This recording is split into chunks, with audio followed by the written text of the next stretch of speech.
Communist party December 26, 1925 కాన్పూర్లో స్థాపించబడింది.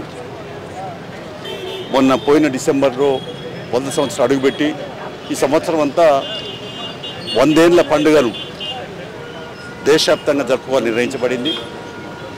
పల్లె పల్లెలో మరి గడప గడపకు సిపిఐ నిదానం తీసుకుపోవాలని ఆ వైపున ఈ 100 ఏళ్లలో ఏం సాధించినాం, ఎలాంటి ఆటుపుట్లు ఎదుర్కొన్నాం ప్రజలకు తెలియపరచాలి లక్ష్యంగా మేము ప్రజలకు వెళ్ళాలని ఈ బస్సు యాత్రలు తెలంగాణ రాష్ట్ర పార్టీ వైపు నుంచి వెళ్ళి ఒకటి జోడేఘాట్ కౌరంభీం ఆ సమాధి దగ్గర నుంచి ప్రారంభించాం. ఇంకోటేమో బాసాల నుంచి వెళ్ళి మరొకటేమో గద్వాల నుంచి కొనసాగుతూ ఉన్నాయి. ఇవన్నీ 24వ తారీఖు తోట ఖమ్మం, కొత్తగూడెం అక్కడ చేరుకుంటాయి. డిసెంబర్ 26న ఖమ్మంలో భారీ ఎత్తున బహిరంగ సభ జరపాలని, ముగింపు ఉత్సవాలు జరపాలని జాతీయ పార్టీ రాష్ట్ర పార్టీ నిర్ణయించాయి. అందులో దేశవ్యాప్తంగా కూడా అనేక మంది అన్ని రాష్ట్రాల నుంచి కూడా ప్రజలు వస్తారు. అలాగే విదేశాల నుంచి కూడా విదేశీ ప్రతినిధులు కూడా వచ్చేటువంటి అవకాశం ఉంది. వస్తామని ఆహ్వానం పంపుతా ఉన్నాం. అయితే ఈ దేశంలో ప్రధానంగా కమ్యూనిస్ట్ ఒక సిద్ధాంత పునాదుల మీద ఏర్పడ్డది. మార్క్సిజం సిద్ధాంతం అంటే మరి శ్రమకు తగ్గ ఫలితం రావాలని ఈ సిద్ధాంతం. అయితే ఈ దేశంలో ఆనాడు ఈ పార్టీ స్థాపించబడ్డ నాడు, పుట్టినాడు బ్రిటిష్ వలసపాలన సాగుతున్నది. 550 సంవత్సరాలలో రాజుల పరిపాలన సాగుతుంది. అయాని బాంఛన కాలం దుర్గాతం సాగుతున్నది. భూములన్నీ కూడా భూస్వాముల చేతిలో ఉన్నాయి. అప్పుడే కమ్యూనిస్ట్ పార్టీ దున్నేవాడికి భూమి కావాలని, వెట్టి చాకిరి రద్దు కావాలని, బానిసంఖ్యలు బద్దలు కొట్టేటువంటి తెలంగాణలో పెద్ద ఎత్తున పోరాటం నిర్వహించింది. అలాగే కేరళలో పున్నప పోరాటం చేసింది. పశ్చిమ బెంగాల్లో తెగాబాగ పోరాటం చేసింది. దేశవ్యాప్తంగా కూడా కార్మికులకు సంఘం పెట్టింది. అలాగే విద్యార్థులకు, యువకులకు, మహిళలకి, వ్యవసాయ కార్మికులకు అందరు కూడా సంఘాలు పెట్టి మరి కళాకారులకు, కవులకు కూడా పెట్టి ప్రజలు చైతన్యపరిచే లక్ష్యంగా అడుగులేసింది. ఈ దేశానికి సంపూర్ణ స్వాతంత్రం కావాలని పిలిపించినటువంటి మొదటి పార్టీ సిపిఐ.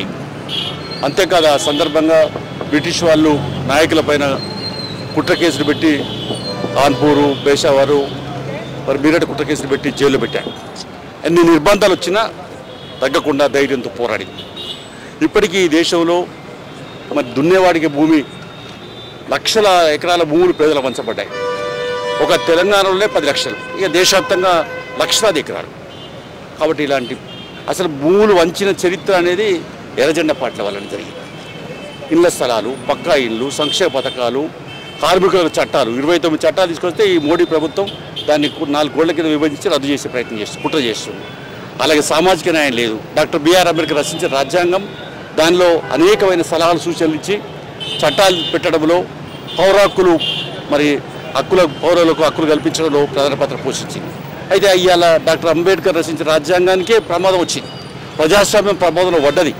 అందుకనే మళ్ళీ నియంతృత్వ పాలన, అందులో ఆనాడు పుట్టినటువంటి బీజేపీ ఇవాళ మేము దేశాన్ని ఉద్ధరిస్తామని చెప్తా ఉన్నారు. ఏం ఉద్ధరిస్తూ ఉన్నారు? ఇవాళ వాళ్ళు చూస్తూ ఉన్నాం, కార్పొరేట్లకు పెద్దపీట ఇస్తూ ఉన్నారు. ఇప్పుడు ఇవాళ చూస్తే ఈ మరి అదాని గ్రూప్కి మొన్న 29,000 కోట్ల రూపాయలు ఎల్ఐసి నుంచి వెళ్ళి వాడు అప్పు ఇప్పించాడు. అంటే వాడు 29,000 కోట్లు కట్టకపోతే మునిగేది ఎల్ఐసి సంస్థనే. అంటే మోడీ అధికార దుర్వినియోగం పాల్పడుతూ ఉన్నాడు. అదాని తన మిత్రుడు కాబట్టి, గుజరాతుడు కాబట్టి అట్లా చేస్తూ ఉన్నాడు. అందుకని పూర్తిగా కార్పొరేట్ పరిపాలన చేస్తూ ఉన్నారు. పూర్తిగా మరి పెద్ద పెద్ద సహజ వనరులు అన్నిటి కూడా వాళ్ళు కట్టబెడతా ఉన్నారు. ఇలా అడవు మూలం కూడా పెద్ద పెద్ద ఖాళీ చేయించి, ఆదివాసులను ఖాళీ చేయించి వాళ్ళకే పరిశ్రమలు పెట్టడానికి అవకాశం కల్పించే ప్రయత్నం. ఒక కుట్రపూరితమైన పరిపాలన సాగుతుంది, ఒక నియంత్ర పరిపాలన సాగుతుంది, ఒక మతోన్మాద పరిపాలన సాగుతుంది. ఇలా లౌకిక అంటే మైనార్టీల పైన, ముస్లిం పైన దాడులు జరుగుతున్న నేపథ్యం ఉంది. ఇలాంటి సమస్యలపైన మరి ప్రజలందరూ ఏకం చేయాలని భారత కమ్యూనిస్ట్ పార్టీ 100 ఏళ్ల సందర్భంగా అన్ని కమ్యూనిస్ట్ పార్టీలు కూడా ఏకం కావాలని, ఒక వేదిక మీకు రావాలని పిలిపిస్తూ ఉన్నాం. అందరం కలిసే తప్పనిసరిగా ఈ దేశంలో ప్రత్యామ్నాయం చూపించవచ్చు, సమాజం స్థాపించవచ్చు, అంతరాలు లేని సమాజ దీనికి అడుగులేయచ్చు అని చెప్పి ఆ సందర్భంగా మనం ముందుకు పోవాలని, అట్లా పోవడానికి అవకాశం ఉందని చెప్పి పిలిపిస్తూ ఉన్నాం. ఖమ్మంలో జరిగేదానికి కూడా అన్ని వర్గాల వారు ప్రజలందరూ కూడా మంచిర్యాల నుంచి కూడా ప్రజలందరూ కూడా భాగస్వామ్యం కావాలని పిలిపిస్తున్నాం. వామపక్షాలన్నీ కూడా ఒక వేదిక మీదకి రావాలని, ఒక ఎర్ర జెండాలన్నీ ఒక్కటి కావాలని కమ్యూనిస్ట్ పార్టీ కోరుతుందని చెప్పి తెలియపరుస్తున్నాం. దేశంలో జరుగుతున్న విధ్వంసాలపై కాశ్మీర్లో గతంలో జరిగినటువంటి దానికి సంబంధించి ఆ రోజు కూడా ఇంటెలిజెన్స్ విభాగాల వైఫల్యం, ఒక రకంగా చెప్పాలంటే ప్రభుత్వ నిర్లక్ష్యం. ఇలా మరి అనేక పద్ధతుల్లో వాళ్ళు సింధుకు సంబంధించినటువంటి అటాకులని లేకుంటే రకరకాలుగా మేము విజయం సాధించామని రకరకాలుగా చెప్తూ ఉన్నారు. పుల్వామా ఘటన మరి పదే చెప్పుకుంటూ ఉన్నారు. ఏదైనా కూడా ఇలా ఢిల్లీలో జరిగిన సంఘటన మరి ఏం చేసిన, ఢిల్లీ ఎర్రకోట దగ్గర జరిగితే సిగ్గుండాలి కదా ప్రధానమంత్రికి లేదా హోమ్ మినిస్టర్కి. వాళ్ళు గొప్పలు చెప్పుకుంటా ఉన్నారు. ఇలా దాన్ని తీగదాగిన కొద్దీ డొంక గల్లుతున్నటువంటి పరిస్థితి ఉంది.